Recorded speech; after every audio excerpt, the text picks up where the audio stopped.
এখানে আখিরাত যদি কেউ পেতে হয়, এই একটি আয়াতে 19 নম্বর আয়াতে 4টা কথা আছে।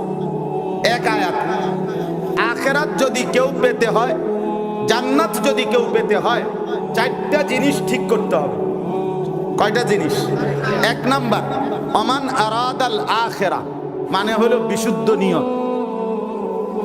আপনি যদি জান্নাত পেতে চান, আখিরাত পেতে চান, তাহলে 1 নাম্বার হলো আখিরাতের নিয়ত করা, এরাদা করা। তার মানে শুধুই আখিরাতের মুক্তি, আল্লাহর সন্তুষ্টি, জান্নাত প্রাপ্তি, এইটা আপনার নিয়তের মধ্যে থাকতে হবে।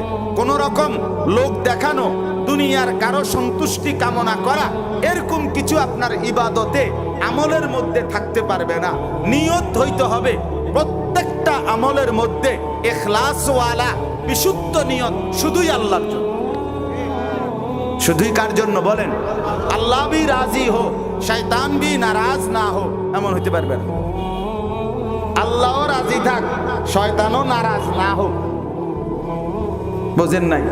মুসলমানের মেয়ে মক্তবে সকালবেলা অথবা ঘরে হুজুর রাখছে কোরআন শরীফ শিখানোর জন্য, আবার গানের টিচার রাখছে গান শিখানোর জন্য, নাচ শিখানোর জন্য।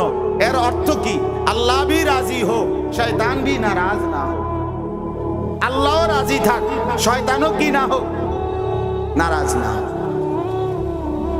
এটা হবে না। নিয়ত থাকতে হবে শতভাগ বিশুদ্ধ, সর্বকিছুতে শুধুই আল্লাহর সন্তুষ্টি। কার সন্তুষ্টি বলেন? কোনো আমল করাও যাবে না মানুষকে দেখানোর জন্য, কোনো আমল ছাড়াও যাবে না মানুষকে দেখানোর জন্য। বিশুদ্ধ নিয়ম, শুধুই আল্লাহর সন্তুষ্টি। 2 নাম্বার, ওয়াসাআলাহা, শুধু নিয়ত করি জান্নাতে যাব, শুধু নিয়ত করলাম আখিরাতের মুক্তি চাই, কিন্তু আপনি কোনো আমল করলেন না।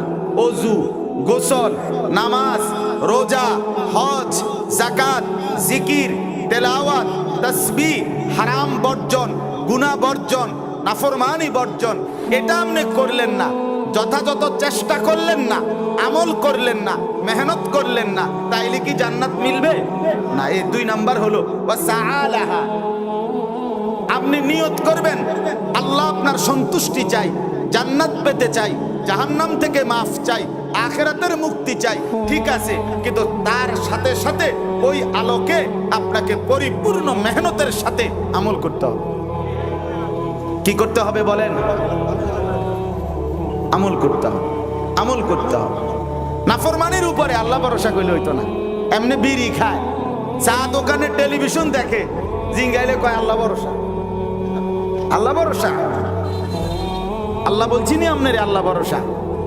তাইলে আল্লাহ বুঝি বলছে, বান্দা তুমি মিথ্যা, চুরি, ডাকাতি, জিনা, ব্যভিচার, মদ, জুয়া, নাটক, সিনেমা, নাচ, গান দেখতে থাকো, আমি ভরসা। এটা আল্লাহ বলছি নি?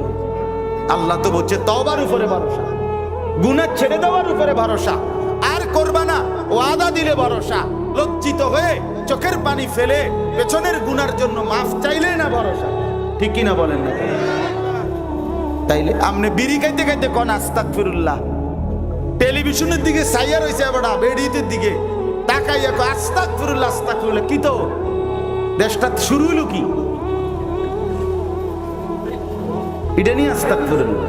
আমাদের করাচি হযরত আরিফ বিল্লাহ হযরত মাওলানা শাহ হাকিম মোহাম্মদ আখতার রাহমাতুল্লাহ আলাইহি বলেন, ওনার বয়ানে আছে, একবার হজে যাইতে সময় হযরতের সাথে বিমানে আরেকজন লোক, ওনারই পরিচিত বড় ব্যবসায়ী, তো এহরামের কাপড় পরা অবস্থায় ওই লোক হযরতকে বলতেছেন, হযরত দেখেন দেখেন বিমানের এই মহিলাগুলো কি অবস্থা, এদের কাপড় চোপড়, আস্তাগফিরুল্লাহ, আস্তাগফিরুল্লাহ, কাপড় চোপড় এগুলো কেমন আপনার খোলামেলা।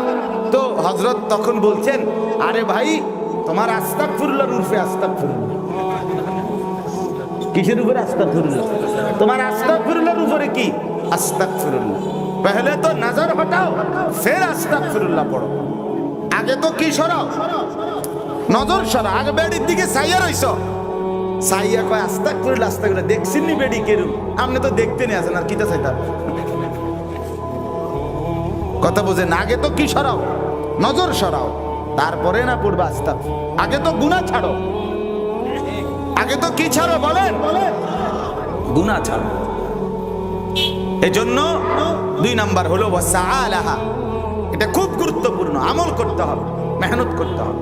দুনিয়াকে বলা হয় দারুল মিহান, মেহনতের ঘর। আখিরাতকে বলা হয় দারুল জাযা, বিনিময়ের ঘর। এখানে পরিশ্রম করবেন, ওখান থেকে বিনিময় নেবেন। আমার শায়েখ আরিফ বিল্লাহ হাকিমুন নফস আল্লামা মুফতি মুশতাকুন নবী কাসিমি হযরত বলেন, এখানে বান্দার জিহ্বা আল্লাহর জিকিরে নড়ে, ওইখানে ফেরেশতার হাত জান্নাতের মধ্যে নড়ে। এখানে সে বলে সুবহানাল্লাহ, ওইখানে ফেরেশতা জান্নাতে নতুন করে ঘর বানায়, জান্নাতের রোম সাজায়, জান্নাতের দুয়ার সাজায়। এখানে জিহ্বা নড়ে, ওইখানে প্রাসাদ গড়ে। এখানে কি নড়ে, ওইখানে কি গড়ে? ওইখানে ভবন তৈরি হয়। মেহনত করতে হবে, মেহনত করা চাই। এখানে পরিশ্রম করবেন, ওইখানে বিনিময় নেবেন। দুনিয়া দারুল ইমতিহান, দুনিয়া পরীক্ষার ঘর। ওইটা দারুল জাযা, ওইটা বিনিময় ফলাফলের ঘর। আখিরাত, আখিরাত। রাসূলুল্লাহ সাল্লাল্লাহু আলাইহি সাল্লাম বলছেন, কুনু আবনা আল আখিরা ওয়ালা তাকুনু আবনা আদ দুনিয়া। আমার উম্মত আখিরাতের সন্তান হও, দুনিয়ার সন্তান হইও না। ফা ইন্নাল ইয়াওমা আমালুন ওয়ালা হিসাব। নবীজি বলেন, আজকের দুনিয়া শুধুই আমলের সুযোগ দেওয়া হয়েছে, এখানে হিসাব হচ্ছে না। গাদান হিসাবুন ওয়ালা আমাল, আগামীকাল আখিরাত, সেখানে শুধুই হিসাব হবে।